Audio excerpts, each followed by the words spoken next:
One of the issues it seems we all have to work through is the issue of pride, but it can easily sneak into life without even realizing it. Pride can impact our marriages, our parenting, our careers, and every other aspect of our lives. My guest today is Cody Martin, a man who's been working through this issue over his years. From serving our country in the Special Forces to everyday life, he shares his thoughts and experiences in dealing with pride. Cody's been married for 9 years only by the grace of God, with 5 kids ranging from 15 to 3 years old. He's gone to church since he was little, but only really accepted Jesus Christ into his life during his first deployment to Afghanistan in 2009. He started military service as a private first class in the Minnesota Army National Guard. Next, he attended St. John's University ROTC, and after graduation, earned a commission as a second lieutenant in the active duty Army, where he was a field artillery officer until he tried out for Special Forces. In 2021, he medically retired from the 7th Special Forces Group as a major and became a Field Skills Instructor as a contractor for the Air Force. Cody has recently created his own business called Chosen Property Management LLC. And since every man has some challenge with pride, this is an important and critical conversation that we all need to hear. Well, hey, Cody, thanks for being here today. We're going to have a really great conversation about a topic that I think many, many men need to hear. So thanks for being here. Absolutely. Thank you so much for this opportunity. Yeah.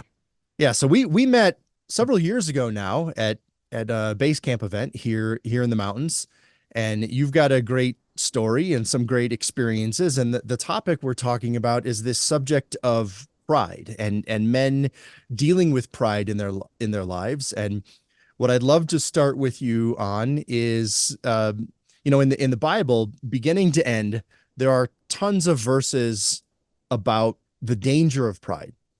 So why do you think it's repeated so often? It's not just like a one line, hey, watch out for pride. It's all throughout there. So just an opinion question. Why do you think there's so much in the Bible warning us about pride? I think it's in there so much, and I honestly I didn't even realize how much it was in the Bible until most recently. So hopefully, taking me 37 years to realize this, it hit somebody else a little sooner, maybe save you some years. Um, but I think it's in there so frequently because it is so prevalent and so tempting, and it's not. I don't think it's just pride alone. It feeds into so many other sins. And it's one of those things that creeps up, and I believe especially for men. And you can even see the examples all throughout the Bible, all the different kings, rulers, um, kingdoms as a whole. They all eventually fall to this concept of pride because this idea of the pride that you start looking inward, you start looking at me. How am I doing this? Not instead of what is God doing? So it takes that focus off everything else, takes the focus off God and ourselves, which we see repeated in say almost every chapter of the Bible. So Yeah. Yeah. And like you said there, it feeds into so many other sins. While it's not a line in specifically in the Bible, there have been plenty of pastors and ministers and messages talking about how pride, we may be able to consider pride the root of all sin. So we have the line in the Bible about the love of money being the root of all sorts of evil, but pride might very well be the root of sin, of all sorts of different kinds of sins. So you said there it feeds into other sins. What do you mean by that? How does pride feed into another sin? well, that's actually the topic I was talking with my wife the other day. Is she said, do you think, all your other issues that you've had throughout these years that have made life difficult in the family, do you think it all stemmed from pride? And I had to think about that for a while. And I said, honestly, yeah, I think it really did. I've had, numerous issues, as most people do. But I'd say the biggest one was I had a lot of anger, a lot of wrath. And with that came devolved into envy, to jealousy, to covetousness, like everything. And that all really stemmed, I believe, from, like I said, that inward focus that, okay, I'm looking at Cody instead of God and just looking at, my control of the situation and not giving that control to God, not realizing that He has us. So with that, yeah, that inward focus of, okay, I did this, look at me. Oh, wait, he's doing it better over there. Okay, I'm going to do better. Now look at how much I accomplished. And it's just a really slippery slope. You start with pride, it goes down the trail of envy to arrogance. Um, yeah, it just stems it, and it even says it throughout, throughout the Bible that the opposite really of pride is humility. And it's referenced several times all throughout Proverbs, Psalms, all of them, and it always joins pride with those other things, like I said, arrogance, envy, covetousness, anger, and hits time and time again as well of just how much God hates that, Yeah. like how it's a direct affront to Him. Um, so yeah, it's absolutely a slippery slope for sure. Yeah. Yeah, and it like it touches on all those points. I think we'll probably dig into those a little bit more as we go. But I do want to hear a little bit more about your own story. You mentioned there, how there have been issues throughout the years for you. Share with us just a couple examples or parts of your own story over your life of pride and as you learned to recognize it, how it impacted you and your relationships and things like that. So just share a bit more about your own story, your own journey with pride. Okay, well, starting very early on, I'll even, I'd say like just joining through high school, joining the military for the first couple of years, really trying to explore who I was outside of, my home and my little community at college. So I'm in this kind of like this self-finding role as I'm expected to lead others, and it was an interesting transition for sure. Yeah, I kept wanting to achieve so much. Like it was so important for me to be successful. Um, and with that, I've always been told, hey, Cody, you're a pretty smart guy. You made great grades, went to school on full ride scholarship, all this kind of stuff. So I had a little bit of an ego, and we talk about ego with this as well. Um, so I joined the armed forces. I decided that, hey, I'm going to go from enlisted to officer. I want to be part of this decision making.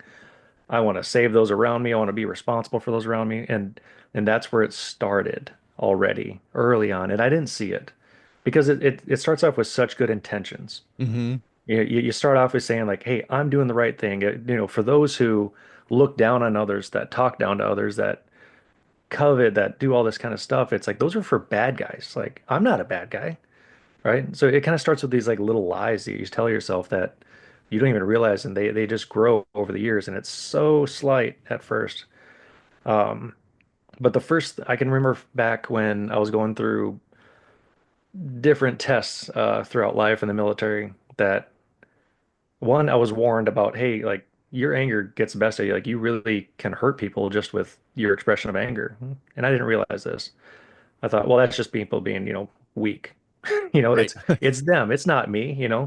Again, the start of this whole pride thing of like, there's no consequences to my actions, or if there are, that's not my fault. So it started with that, and so throughout my selection process, as I eventually went to Special Forces, I was warned about this, and I saw these little hints of I was talking down to others, and people were being really offended. And I'm going full force into this group, and I'm like, I've done my research on this. I've studied this. I've checked, the repercussions one, two, and three. Like this is what we need to do. And I saw people pulling back and away, and my graders were like, and I couldn't figure it out. I'm like, what's wrong with all you? Yeah. So that was the different, Yeah. that was the first hint of talking down, that arrogance that started to separate myself from others. Fast forward years later into even to just this last year, honestly, where my marriage and my family was so affected by it, I almost lost them. Mm. And that was that's not the time to realize it. It's Yeah. that is really far into the problem to understand that if you're not taking responsibility for your actions, if you're not showing that humility, you lose the empathy. Um, because I became so detached from everybody around me, to include my kids, my wife, that I would be talking to them and think I'm doing this great leadership thing, but I'm so inwardly focused, I'm not seeing the reactions. I'm not seeing how it's actually affecting them or reaching them. Um, so just, going from military dynamic to family dynamic, I really lost focus, that situational awareness around me. just because I was looking inward so much that I'm doing this, I'm knocking it out of the park, and I look up quickly, I see something like, well, they're just reacting weird, and get back internally. Um, to the point it led to so much bad communication. Like I said, I was not taking responsibility for my actions. I had lost empathy, and it almost destroyed my family. Yeah. Well, I'm very glad that you got on the right path, so to speak, before that. Yes, Because just in otherwise time. we'd be having quite a different conversation then. Yeah. Yes, Yeah. absolutely. Yeah. Wait, had your wife said something to you like you know, dude, you need to get a hold of this? Like did she call it out in you or did you realize it? How did that happen? Oh man. I laugh because I should have seen this earlier. Of course, now looking back, now realizing the things, in the same way that God tends to beat men over the head with a board until he's like, have you found your path yet? Whack, I've been guiding you Yeah. this way the whole time. Like, why? God does that to us a lot. And so did my wife. Um, Gosh, for years, uh, yeah, I made life difficult, and she tried so many different ways, to approach it gently, to where, it was too gentle maybe, and then she tried the harsh way. Well, but then that, how dare you, that you know, that well, now you're just being disrespectful. Now you're approaching it the wrong way. It's you. So she tried so many different ways, and it there's so many things in your life that the community you surround yourself with, your marriage, your friends that can try to guide you, but ultimately the difference was just coming back to God. Yeah. It really was that. Um, so I went on the Mighty Oaks Legacy program. It was up in Ohio. Um, and not to take away from your program, loved it. No, totally different. No, I love Yeah. these things. Yeah, please share about it. Yeah. Yeah. It was a place that had been similar to other veterans retreats that I've been to. That okay, you need to work on yourself. Like you need help. Because my wife had came to me before and said, you need help or it's done. Like you need to realize you need to get help. I'm like, all right, fine. So I've been through some programs. Warrior Path is a great one, where you really start understanding your traumas and the barriers that are within you, to leading a full life. And they were all amazing. Um, but the difference of the Mighty Oaks Legacy program was it was God-centered. And that is the thing that had been missing for so long. And it's absent from so many programs. If you look up veterans help, oh my gosh, good luck scrolling for the next week. Yeah. Everybody's got a grant, to go through it. But this one was God-centered. And, again, just like other things I've done, I agreed with my wife. I said, I'm going to give it 110%. And with each day, just lived in prayer and the lessons in prayer, and God peeled those layers back like an onion. And at the core, I did not like what he revealed. It was difficult. Um, but yeah, truly, it took me just wanting to be in God's presence and letting him reveal those things and giving up that control of, I know this is going to be difficult and I know it's going to be painful, um, but I trust you. Yeah. And he did. He peeled those layers back day by day, and there were some tears, there was some breaking down. Uh, yeah, it was rough, but Yeah. it's so good. So sticking on that side, when we think of pride, we often think of, as you said earlier, me, all about me. And yeah, it can impact my relationship with my wife. It can impact my relationship with my kids. But something people don't think about, from my perspective anyway, don't think about often is how pride impacts our relationship with God. And you're talking here about God pulling back, the layers and so on. Um, what are your thoughts on that? How does pride impact our relationship with God, the way we think, about God, the way we might think about Jesus, the way we might think about the Bible, all of those associated things? How does pride impact that part of our journey? Pride, as well as any other sin that we commit, it is an affront, to God, and it puts up that barriers. And it's not that, you know, God is separating from us, and that never happens. We separate ourselves. We distance that relationship, and He's there just hoping we come back to Him. He's going to beat us over the head every once in a while, but it puts up those barriers to that closeness. We drift away. We harden our hearts. Um, and it affects, our minds and our hearts. And we, again, instead of realizing that, God truly is the center of the universe, it's not you. And again, it sounds amazing. And people listening to this are probably like, oh, that obviously, duh, Cody.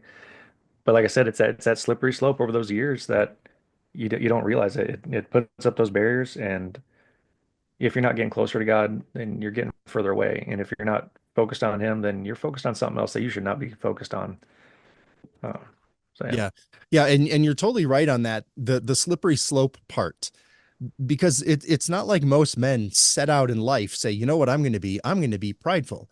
Most men are not setting out saying that. I think often you mentioned earlier about, people pulling back because you had thought it through and here's the way it's going to go. Here's step one, two, three. And a lot of men do that. We'll analyze the situation. We'll look at what's in front of us. We'll come up with the solution and then we'll just tell everybody what's going to happen, not realizing that the pride element there. Sometimes we'll justify it and say, hey, I'm taking care of this. You don't even have to think about it. You don't even have to worry about it. And in my mind, I'm helping, like you said, I'm helping everybody. I'm taking, you don't even have to think about it. I've already done it for you.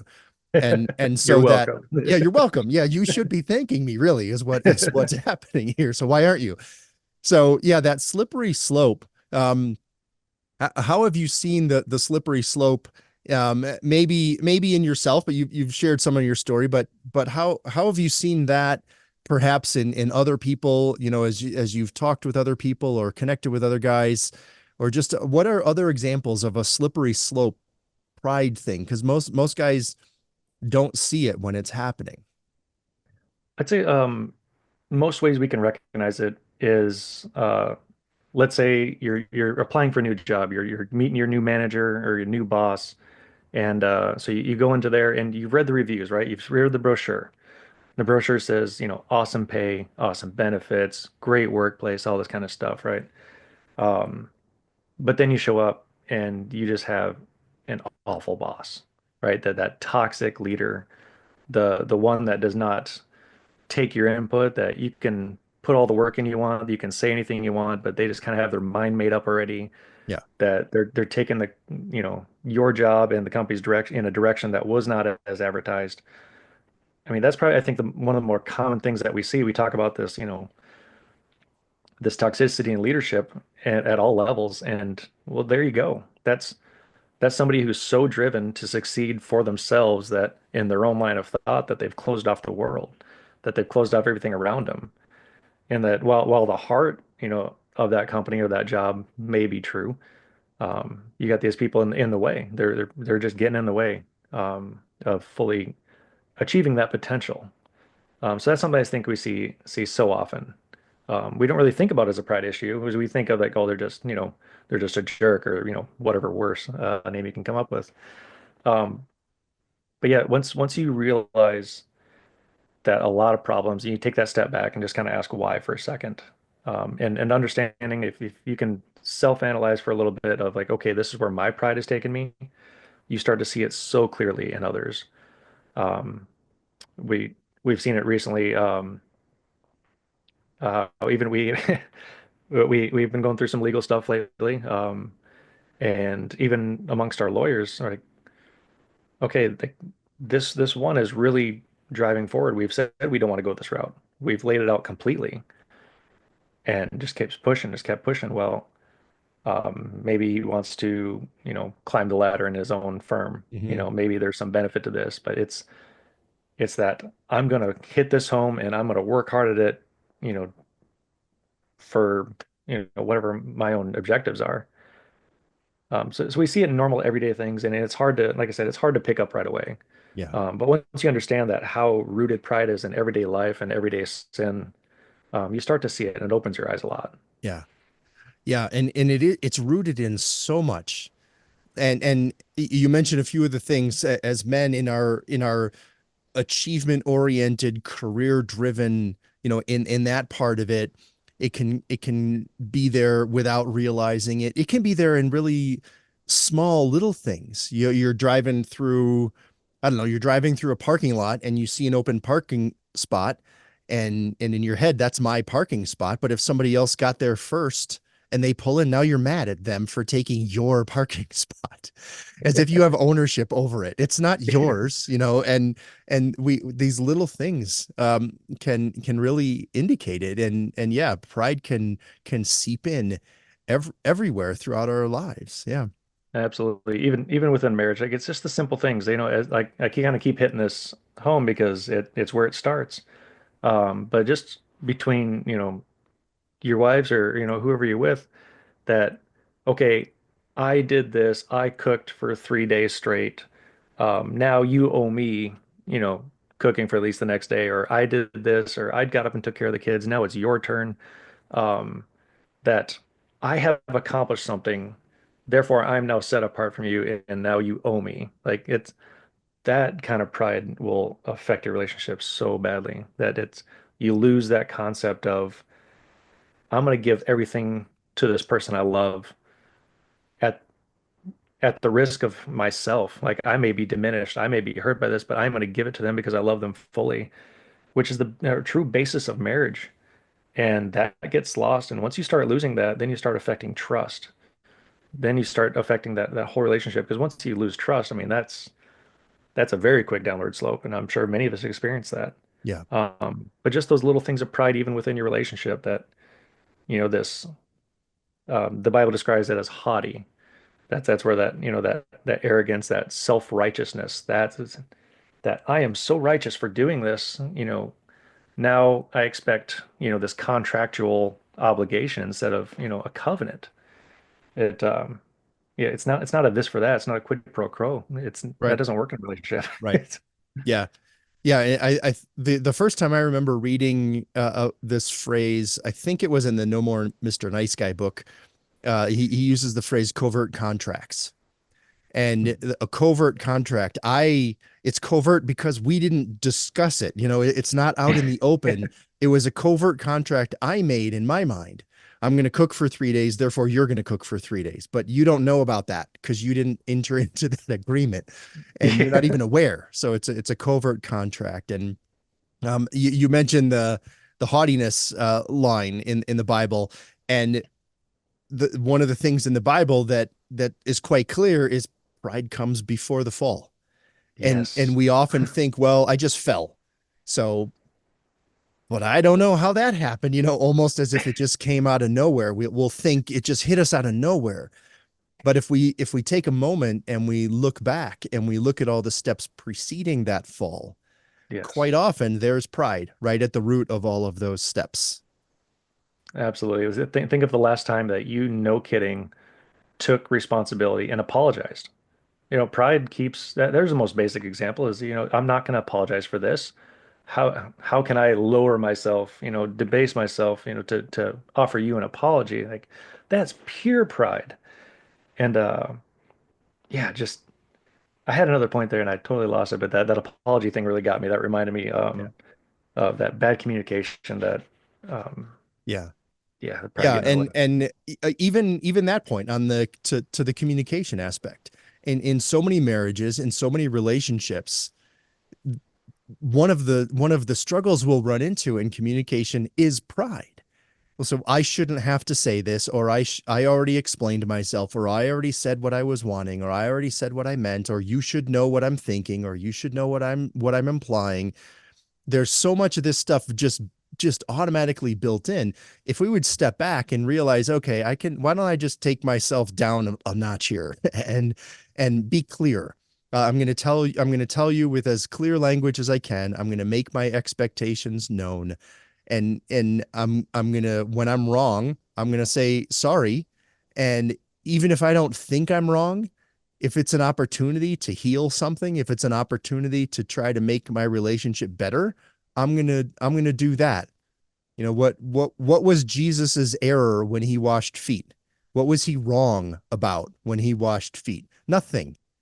He was just giving us an example of how to lead, how to be, that the phrase that we love in Christian circles, how to be a servant leader. He was showing all of those things. He was showing humility. You mentioned humility briefly before.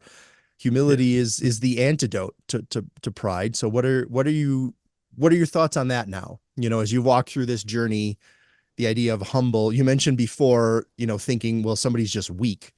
And now look at this issue of humility. What are your thoughts on that today? Uh, but first of all, let me make this very clear that I'm still struggling with this. I have Yeah. by no means cracked the egg on this one, crack the code. I'm still struggling with this daily. I wake up and, you know, pray that, I follow, what I've been taught, and I do my Bible studies. So I don't want anybody to have the thought that, oh, Yeah. Cody's talking about this, you got to figure it out. Absolutely not. Yeah. But I do have some tips, Yeah. some life Right. lessons. Um, what was your question again? I'm sorry. That's okay. It was asking about humility. Your thoughts on Yes. humility now as it relates to the conversation on pride. Oh, okay. Um, well, up front, it's a lifesaver. It really is. Um, here's a story for you. I screwed it up the other day. I've been doing really good for a couple months now. Been trying to guard my mind and guard my heart and praying that for against pride. And man, it snuck up on me the other day at the expense of my family, unfortunately. My I have a teenage son, and he's going to be so much better than me. And when it comes to regulating and like being a true leader, he's going to be amazing. So he's always level-headed, but he's 15. There's stuff going on. Life is difficult in his own way, and he was struggling one day. And I came out and we had a job to do. We had a couple of side jobs that we had, and he's just struggling. And instead of taking that look at my son, who is normally spot on, and I see he's giving me attitude, and I see his demeanor is totally changed, his body language has changed, his tone has changed. And instead of having that soft heart that, okay, let's just pause all this other worldly stuff for a second. Let me talk to my son who I love. Instead, flip switched in me, and I took the opposite route. I went back to that pride, that arrogance, that, well, how is this going to look for me? For when I got to try to go to this job and we can't get it done. How that outward appearance. And we ended up fighting over it, and I was yelling, and absolutely the wrong approach. Um, but if you just the difference of approaching something with understanding everybody else is a child of God, Right. that we all sin. We're all so bad that Jesus had to die for us. Like that's how bad we are. Like, so we're all sinners, but we're all child of God. And once you start looking at other people through that lens, and that was a switch for me. In this last course I went to, we showed up, and one of the guides up there said, "I don't care where you're from. I don't care what your service was. I don't care how bad it's been." He goes, "Know this. First and foremost, I see you as a child of God." And that hit me like, wow, like what a great example of, the same thing as we see throughout the Bible. There's wickedness all throughout. There's people who screw up, and those are the best examples. First and foremost, that you are a child of God. And so just experiencing that humility for a second, that you're a good person, and I know that. So instead of taking offense that you're acting some other way, like let's solve that together. And that brings you closer instead of separating you. Yeah. Yeah. And when we realize everyone is a child of God, and the more that we can remember that, and none of us are perfect, none of us are going to do this great every day for the rest of our lives, but the more we can remember that, it helps with literally every single interaction you're ever going to have with another human being. Like there's no downside there. And that Yeah. from dealing with your wife, you're in a conflict with your wife. She's a child of God. Look at her the way Jesus would look at her. That's a big ask, but that's the perspective that we should take. And the same thing, you mentioned your son. If anybody with sons, anybody with daughters, they're children of God. And if we can remember that and look at them that way, it changes our hearts. And ultimately that's what we need. We need to be softer. And it's a weird thing because as men, that very phrase, be softer, is sort of Ugh, like a ugh, triggering yeah. phrase, right? Right, exactly. Even as I said it, I'm like, man, I didn't like saying that. But that's what we're called for. Now, it doesn't mean that you don't stand up for we have to stand up for injustice. We have to stand up for things like we're called to that as well. But that softness, that is so important, because otherwise, if we just become hard-hearted, just 100 miles an hour down the road all the time, my way is always right, I'm doing the right thing, and I'm an all or nothing kind of guy, the phrases that we often hear men say, that never leads us to that life of peace and contentment that Hmm. Paul writes about, when he's just finished getting beaten with rods and he's in prison, talking about being peace-filled and content with life. We'll never Ah, find that if we don't become a little bit humble there. absolutely. Yeah, starting with that humility, like you said, and contentment. That's something that's often misunderstood is contentment. That means it doesn't mean that even though they're doing better, I guess I'm okay. It's not a comparison at all. It is truly that relationship between you and God, that I am where I am because He put me here, that Yeah. He has given me my daily bread, that He has provided for me, and He is my focus. Like that kind of contentment again is the opposite of this whole pride thing. Is it leads to that envy, that that looking to others, that, well, how much better am I, or how can I do better? How can I put myself in this social ranking? And again, so just kind of again showing how it bleeds into all aspects of life, even that contentment. Yeah. And that the do better thing, something that just popped into my mind. Love to get your thoughts on this one. I think sometimes we can struggle with things sometimes in Western culture in America that other people in the world are not dealing with, because our very culture is do better. Our very culture is better than your parents, better than your grandparents, achieve more, continue sort of climbing up. So that's how our culture is is defined in some ways. And so what do you think about that? We live in a culture that's always after more, almost by definition, and then at the same time we're having this conversation about pride. Oh, What are your thoughts on that? oh, absolutely. I mean, I was the epitome of do better, do more. Like I had that mentality growing up. I grew up my whole life watching my parents struggle to pay the most basic bills. Like we used to shut the lights off and hit the floor when the police came, that kind of thing. Like it's Yeah. so that really set my life view of, I need to do better. I need to have a better life for my family. I want to pay my bills. And then once I achieved that, it was the same in military service. I started off enlisted National Guard. I'm like, well, okay, I'm going to be an officer now. All right. So I was field artillery, like not good enough. All right, now I'm going to do the special forces thing. And even after a certain amount of time in that, I was like, what else can I do? Like, how better can I do? Can I get a better house? Can I get a better location? Just this desire to always increase, um, constantly happened. It absolutely drove my life view. And here's another thing for everybody listening is, God doesn't hate success. Right. He doesn't hate us for that. That does not separate us from the relationship. It's that covetousness of those things around us. It's that change of heart. That am I successful, and do I have the big house and the white picket fence and the amazing job? Is it because I believed in God first and He led me there, and I'm now experiencing the fruits of that?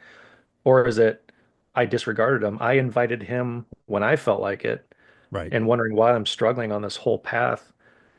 It's not that we, like, I followed that for a while. It was like, I'm doing well, I'm kind of hurting. Okay, hey God, do you mind stepping in for a second? Okay, I'm good Right. now. Back off. I'm Yeah. good. Yeah. It, Yeah. it's it's the it comes down to the heart issue, that you can be successful, you can have all these things, you can do better, but it's where's your heart, Yeah. and where's it centered? Yeah. And you're Yeah. gonna find out, you're gonna look back that, man, I have been struggling for years. Why? That, I'm spinning my wheels, I'm running in place, and I keep getting hit over the head. Why? Well, check your heart for a second. Right. Who's at the center of it? Right. Right. Right. And who's at the center? That's the whole point of this conversation. Who's at the center of that? Is it you or is it God? Exactly. And I've talked with so many men who have had, according to the world, great success. but they are empty and hollow inside, and they know it. But they keep that mask on to the rest of the world that everything's great, everything's good, my business is good, my family is good, my house is good, my, I got a great investment account, that's all good. And then in private, I've got this giant hole. And those are the guys who are doing exactly what you're describing. That the center of them is not God. The center of them is themselves. And that will Oh, never absolutely. last. It will never work. That last thing that you said, it hits home. And when I showed up to this retreat, I was like, I'm concerned that I cannot be genuinely invested because I've worn so many masks. I approached him. I said, I'm genuinely concerned that I'm not true enough to myself because I've had all these masks. My wife would tell me, she goes, "You're one person at work. I'm an instructor on base," and she said, "Everybody at work, says this about you, and they paint this picture of you." And she goes, "But then you come home, and you're this totally different person." And it was really bothering her. And at the time, I didn't understand it. I'm like, of course, I just adapt. It's what I got to do. Those are students, but this is my home. Again, those excuses that I would make, that those justifications that we talked about earlier. But yeah, I could put on a mask for every situation. I don't know if you hear that. Sorry, the dogs. That's all right. Oh, I put on so many masks throughout, but like you said, it left a feeling of emptiness. That okay, who am I truly being? And if you don't have that base identity in God, that I am, my identity is my work, my identity is in me looking good as a man of the household. Um, Humans fail, things fail, world things fail, Right. God doesn't fail. Right. Right. And if yeah, so without that, yeah, you find yourself in a hollow position, and you desperately reach out and affect others around you in trying to discover that. And most likely at the you're going to hurt those around you in trying to find that, you know, not meaning to, you may not intend to, Right. that wasn't my intention, but your actions show. Right. And unfortunately, usually it ends up being those closest to us who get hurt the most, because the people who we hurt, maybe at work or whatever, we don't have to see them ever again, technically. Right. So if we, even if you're listening and you've got a great job and you've been there for 20 years and something blows up at work, you can get another job. You might Yep. not want to, but you can. At home, that's not the same scenario. You don't want your family to implode. You don't want your family to be destroyed, and the go get another family, that's despite the prevalence of divorce and things like that. I'm not talking about that. I'm talking about the reality of you might lose everything. The people who matter the most are the ones who get hurt the most. Oh, absolutely. And my I saw it in my kids. I saw that distance between us. We used to be really close when they were little, but over the years, as transitioning out of the military was very difficult for me. That was a hard identity crisis for me at that time. And there's some bad years after that, and so I saw us grow apart with that. Um, but then, of course, every day, I saw it directly in my wife, and she tried so hard to guide me, like like we talked about. But yeah, I hurt those immediately in my household, and like I said, I only found out later that my marriage was at risk Yeah. because I was finally doing a little better, and she felt comfortable coming to me and saying, the fact that you came home after this last time and told me that, wow, I've been wrong. I have been prideful and I've done all these things and put on all these masks, and just apologize for it and recognize it. Just voicing it to her that I recognize that I was this person. Yeah. Um, just a weight came off her shoulders. And that's when healing started happening. And that's where that trust started rebuilding a little bit, because my pride was so bad that she could not even trust me with the truth. Mm, So, yeah. That's powerful. That's powerful, because if our home isn't a place where we can have those conversations and have that level of trust, there really is no place. And so that's great that God was able to lead you to that place, that he was able to get you there, and therefore through that get your marriage back on a good track and get the whole family back on a good track. Yeah. yes. And yeah, God did it. It was nothing I did. Yeah, I made the effort to show up, but God revealed that in my heart, and that was, you know, I surrounded myself with some good people, and but God did the work on me. Right. He absolutely did. Yeah. And yeah, once that happened, and my other thought is, okay, how long am I going to have to go through this process before, I see the fruits of this? Is it going to be years? Is it going to be years? How long do I need to suffer by doing the right thing? And just made the determination that, you know what, it doesn't matter because I need a change. And every day I'm going to wake up and make this choice, to put my pride aside for a second, to be that servant truly, to stop comparing myself to others, stop worrying about so bad. Like my reputation was so incredibly important to me that I was starting to control and put these masks on to control my reputation, Mm. to make sure other people saw me as good. And your character will reveal itself. I had them backwards. Was my reputation driving my character? Was my character driving my reputation? And I tell you what, when I made that change, I almost saw an immediate change in my wife. Like I was prepared. I was like, this is worth the fight. Like I'm going to do this for at least a year, every day. And I tell you what, almost immediately, God was like, finally, here you go. And my family dynamic started improving right away. That life with him at the center, and I'm not saying there's not difficulties, but Right. I tell you, it just finally, when I've been spinning my wheels and running and getting nowhere, life started falling into place. And it's through his way of keeping my eyes on him, and he's just finally like, okay, after years of taking abuse here, like finally, like here's witness my greatness. Now that you're actually willing to come to me, like, Yeah. so And like you said, it's his way. We have our part to play. Like we're not just, a leaf floating down the river. We have our part to play. We're active, but we are actively following his will. We are actively doing what it is that he told us to do. One of my favorite parts of scripture is in Luke when Jesus says, "Why do you call me Lord and not do what I tell you to do?" It's a direct call out. Jesus expects us to do what he tells us to do. So we have our part to play, but notice it's what he tells us to do. It's not yes, what we think we're supposed to, or what we think we want to, or what our plan is. It's him and his plan. And when we do that, it just has a rippling change on every aspect of our lives. absolutely. And it comes down to that prideful control that I need to control my circumstances for me to do what I want to do. And that, it's almost as scary as you saying we need to be soft. Like it's that, wow, I am so scared what's going to happen, if I just turn over control to him. Yeah. Um, and it's a huge step, and it's amazing how hard for a lot of men is that simple step of like, hey, you're God. You're the same God that was God of Abraham, that was the God that created the world. You are the same God today, that you literally created me.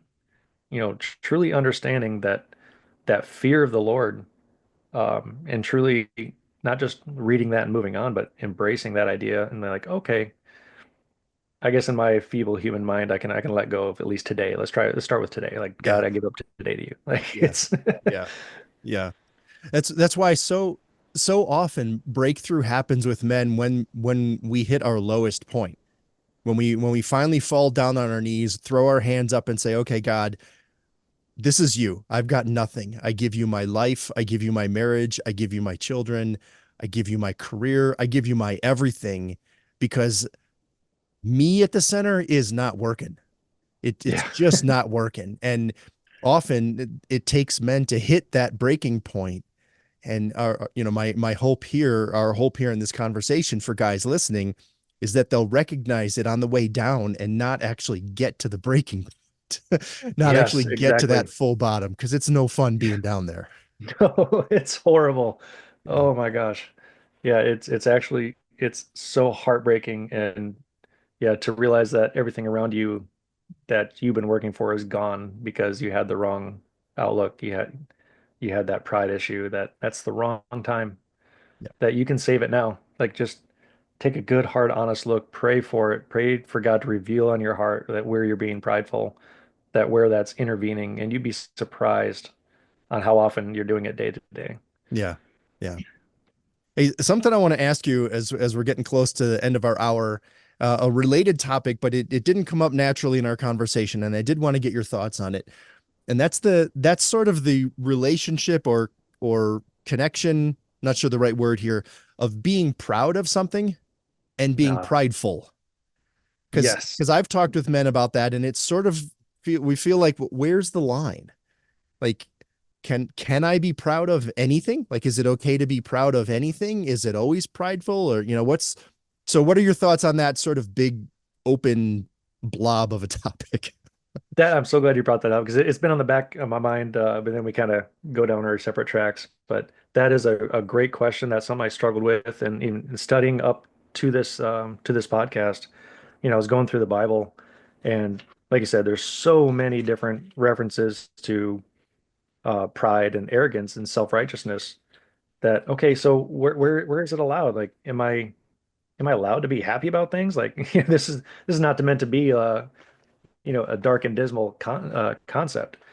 So it, like I said, it really goes back to your heart. It is okay. I am so proud of my kids. I'm so proud of my wife through putting up with me for years and still being faithful to me. I'm proud that I was successful in the military. That's all awesome. And there's nothing wrong with that. There's absolutely nothing wrong um, with looking at the fruits of your labor and going, this is good. You know, just as God looked at the world and his creation and he said, it's good. It's that heart issue that comes into play that when you start looking at everything that you're proud of who are you giving credit to? Yeah. I'm proud of my kids. Oh, that's all dad. That's clearly dad and my wife like that. Man, we did the work. We've been up all night. We've gone bankrupt, whatever. It's wow, we did this. No, that that's where you realize the issue. That's where that pridefulness that comes in, that haughtiness that is to whom you give credit. Yeah. Is it yourself? Is it your doing, or is it God that gave you the resources that you handled appropriately? Yeah. I would say that'd be the center. Yeah. It reminds me in a way, I'll talk with men sometimes. The name of this ministry, Significant Man Ministries and Significant Man Base Camp. And I'll remind people from time to time, the significance is not because we're awesome. The significance is because he's awesome. That's what makes the significance. That's what makes us able to do the things that we can do. And you're right. Where is our focus? If we're talking about something, thinking about something, and our thoughts and our language are leading us to say, look how great and awesome I am, then we've got a problem. If it's look how great and awesome God is, and isn't it amazing that he put my wife into my life, or that he put my children into my life, or that he allowed me to have this career, or whatever kind of language. If our focus is him, awesome. If our focus is ourselves, not quite so awesome. Exactly. Yeah. Absolutely. So what's a last point, a final point that you would love to leave everybody with as it relates to pride? We're, men walking the walk, trying to just get a little bit closer to being the man God wants us to be. What's a final point you'd love to leave everybody with today? It's not too late. It is not too late. I don't care where you're at in your life.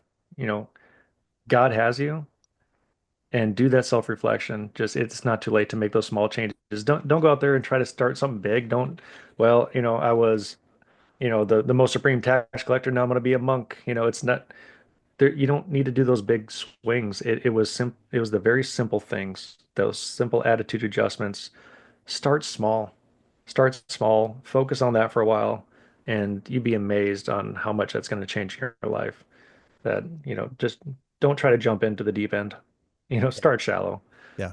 And we have, again, that's another pride thing. It's like, all right, I'm gonna change everything. I'm gonna accomplish this now. Right. It's Right.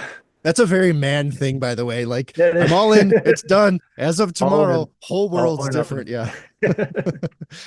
No, Yeah. check your pride and start small. Start with that one. You'd be amazed at how difficult that can be. Yeah.